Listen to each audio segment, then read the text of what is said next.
Luciana, porque lo que tenemos es un análisis económico. Es muy paradójico que Argentina, siendo un país fuertemente exportador de alimentos, de trigo, de soja, de maíz, de carne, también de lácteos, tengamos un fuerte problema con respecto al precio del pan. Es realmente paradójico que un país que tiene alimentos, que los produce en su territorio, no pueda controlar el precio de esos alimentos para su población. En realidad, hubo una decisión de no controlarlo. Vamos a explicarlo en la siguiente placa, pero primero quiero repasar los precios. Antes de que iniciara la corrida, podemos fechar esto en el mes de marzo, y después de la corrida, de esa suba del dólar tan importante, en torno al 25%. La bolsa de harina, estamos hablando de la bolsa de harina de 50 kilos, la que compran los panaderos para poder trabajar, estaba a 410 pesos, termina al 20 de mayo a 650 pesos, y a fin de mayo, y ya hoy por estos días, está entre 750 y algunos la encuentran a 800 pesos. Eso es un aumento del 59% en 2 meses. Es realmente muy elevado y es insostenible que esto siga a esta velocidad. El pan, 39 pesos, aumenta a 55 pesos el kilo, incluso depende de la panadería a la cual uno vaya, porque puede estar todavía más caro, 41% de aumento. Vemos que ya no hay un correlato al 100%, y es una de las quejas de los panaderos, entre el aumento de la harina y el aumento del pan. Hay parte de este costo que se eleva que lo están absorbiendo efectivamente los panaderos. ¿Por qué?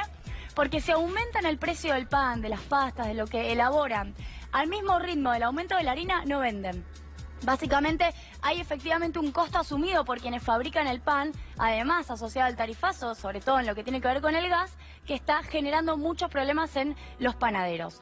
Vamos a una placa que sigue, porque hay un fuerte correlato en un país exportador de trigo como Argentina entre el dólar, el precio internacional del trigo y la harina acá en Argentina. Vamos a ver acá. En verde tenemos el tipo de cambio. El tipo de cambio arranca en noviembre de 2015 y empieza a subir de manera sostenida.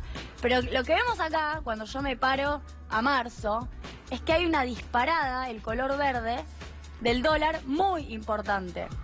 En total, el dólar acumula, ¿dónde estamos? El precio del trigo más el dólar acumula 491% de aumento. Es muy importante, porque son las dos cosas. Es la multiplicación del dólar por el precio internacional del trigo. Y lo que vemos en azul es la bolsa de harina. ¿Qué es lo que estamos viendo? Que el exportador de trigo automáticamente traslada el precio que consigue afuera a la bolsa de harina que vende acá, por ejemplo, a una panadería. No hay, digamos, si uno sigue la línea entre la verde y la azul, no hay diferencia prácticamente. Sube el precio del trigo afuera y sube el dólar, son dos variables distintas pero que se combinan, y sube la harina acá. Y lo que vemos en rojo, debajo, que también crece pero no al mismo ritmo, es el precio del pan, que también pega un salto acá en el último tiempo. Pero fíjense que el precio del pan no va pegado al precio de la harina necesariamente, ¿no? Claro que viene subiendo y es un costo fundamental de la economía. Pero acá tenemos a todo el sector de los panaderos, de los fabricantes de pastas, que no están pudiendo trasladar, como si traslada el gran exportador de trigo, ese aumento del precio de la harina, y son los que hoy se están quejando y están regalando pan. Con lo cual es interesante poder ver eso. Si ellos trasladaran, primero que el pan sería incomprable en la Argentina, pero además no venderían, tendrían que cerrar. Con lo cual, este problema tiene origen en la liberalización cambiaria, el levantamiento del mal llamado cepo, 1, y la eliminación de las retenciones. No podemos desconectar el problema. Las retenciones no solo eran un mecanismo recaudatorio y que además era muy útil para las provincias. Las retenciones hacían que esta conexión entre la harina y el dólar se rompiera. ¿Por qué? Porque había un 23% de retenciones. ¿Qué quiero decir con esto? Este color verde hacía que se le agregara un 23% más de retención, es decir, de impuesto, y por ende no vendiera al mismo precio el color azul, la línea de harina. ¿Se entiende lo que estoy explicando? Se entiende perfecto. Vendiera 23% más barato. Estaban obligados a tener que hacer eso. Y hoy está al 100%, es lo mismo. Y Julita, con este análisis que vos haces, ¿qué va a pasar con el pan? ¿Puede llegar a esos 80, 90 pesos? ¿Puede seguir subiendo? ¿Crees que ahora va a haber un parate?